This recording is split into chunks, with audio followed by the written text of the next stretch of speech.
அருமையானவர்களே, இந்த நாளிலும் அவனுடைய வார்த்தை நம்மிடத்திலே கொண்டு வருகிறேன். நீதிமொழிகள் 18ல 20, 21 பாருங்களேன். அவனவன் வாயின் பலனால் அவனவன் வயிறு நிரம்பும், அவனவன் உதடுகளின் விளைவினால் அவனவன் திருப்தியாவான். மரணமும் ஜீவனும் நாவின் அதிகாரத்தில் இருக்கும், அதில் பிரியப்படுகிறவர்கள் அதன் கனியை புசிப்பார்கள். என்னங்க என் லைஃப்ல இதெல்லாம் பிடிக்கவே இல்லை, ஆனா அப்படி நடக்குதே அப்படின்னு நீங்க நினைச்சீங்கன்னா, நீங்க எதில் பிரியப்படுகிறீர்கள் என்பதை உங்கள் வாயின் வார்த்தைகள் வெளிப்படுத்தும். நான் சொல்லல, வசனம் சொல்ல. ஆமென். அதில் பிரியப்படுகிறவர்கள் அதன் கனியை. நான் ஜீவனில் பிரியப்படுகிறேன் என்று சொன்னால் நான் ஜீவனை பேசுவேன், ஜீவன் வெளிப்படும். ஆமென். நான் மரணத்தில் பிரியப்படுகிறேன் என்பதை என் வார்த்தை வெளிப்படுத்தும். என் வெளியே சொல்லிக்கலாம், என்னங்க நான் ஆண்டவர் தான் நம்பினேன், ஆனா பாருங்க நான் சாபத்துல இருக்கிறேன். ஆனா வாயின் வார்த்தைகள் தான் எதை டிட்டர்மின் பண்ணுது, நீங்க எதை நம்புறீங்க, நீங்க எதுல பிரியப்படுறீங்க, எதுல ரொம்ப அட்ராக்ட் ஆகுறீங்க, இதெல்லாம் வாயின் வார்த்தைகள் தான் வெளிப்படுது. ஆஹா, அப்ப இதை எப்படி மாத்துறது அப்படின்னா கர்த்தருடைய வார்த்தை. இந்த வார்த்தையை படிக்க படிக்க இந்த வார்த்தை என்ன செய்யுதுன்னா, என் மனதிலே தேவையில்லாத குப்பைகளை அகற்றி விடுகிறது. என் சிந்தனையில் இருக்கிற தேவையில்லாத எண்ணங்களை அகற்றி விடுகிறது. பிசாசு கொண்டு வருகிற எண்ணங்களை அப்படியே ஸ்டாப் பண்ணி வெளியே துரத்தி விட்டுறது.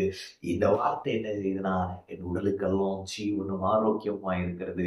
இந்த வார்த்தை என்ன செய்யுதுன்னா, நான் ஜீவனை பேச, தேவனுடைய சித்தத்தின் அடிப்படையில பேச எனக்கு உதவி செய்கிறது.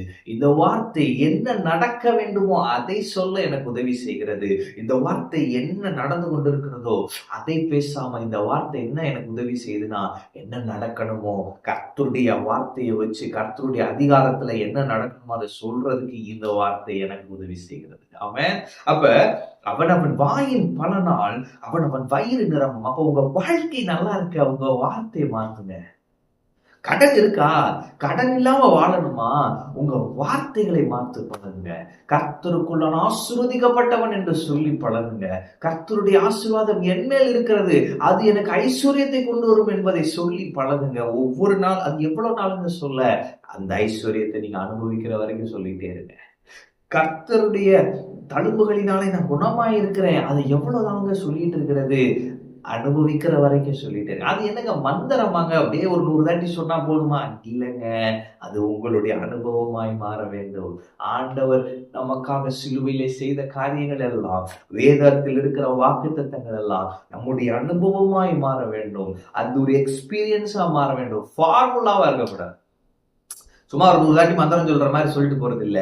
அவன் வாயின் பலனால் அவனுடைய வயிறு வாழ்க்கை பிரச்சனை அப்படின்றப்ப நான் என்ன சொல்றேன், கர்த்தருடைய உதவியால், ஆவியானுடைய ஒத்தாசையால் இந்த வார்த்தைகளை படித்து, ஆவியானுடைய ஒத்தாசைகளால், அபிஷேகத்தினால் நிறைந்து ஜீவனை பேசுங்கள், கர்த்தருடைய வார்த்தையை பேசுங்கள். அப்ப என்ன நடக்குதுன்னா, அவனுடைய உதடுகளின் விளைவினால் அவன் திருப்தியாவான். அப்ப பாருங்க, வயிறு நிரம்புது, அதுக்கப்புறம் திருப்தி ஆகிறான், அதுக்கப்புறம் பாருங்க பிரியப்படுகிறவர்கள் அதன் கனி. அப்ப நம்முடைய வாழ்க்கை நல்லா இருக்கணும்னா, பிளஸ்டடா, திருப்தியா, சாட்டிஸ்ஃபைடா இருக்கணும், நமக்கு பிடிச்ச வாழ்க்கை வாழணும் அப்படின்னா நான் சொல்றேன், உங்க வார்த்தைகளை மாத்துங்க. ஏன்னா வார்த்தைக்கு அதிகாரம் இருக்கிறது.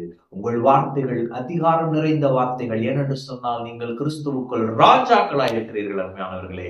எனவே மரணமும் ஜீவனும் நாவின் அதிகாரத்தில் இருக்கிறது. அதில் பிரியப்படுகிறவர்கள் அதன் கனியை புசிப்பார்கள். ஜீவனில் பிரியப்படுவோம், ஜீவனை பேசுவோம், ஜீவனை அறுவடை செய்வோம், ஜீவனை அனுபவிப்போம். ஆமென். கர்த்தர் உங்களோடு இருக்கிறார். கர்த்தர் உங்களை ஆசீர்வதிப்பார்.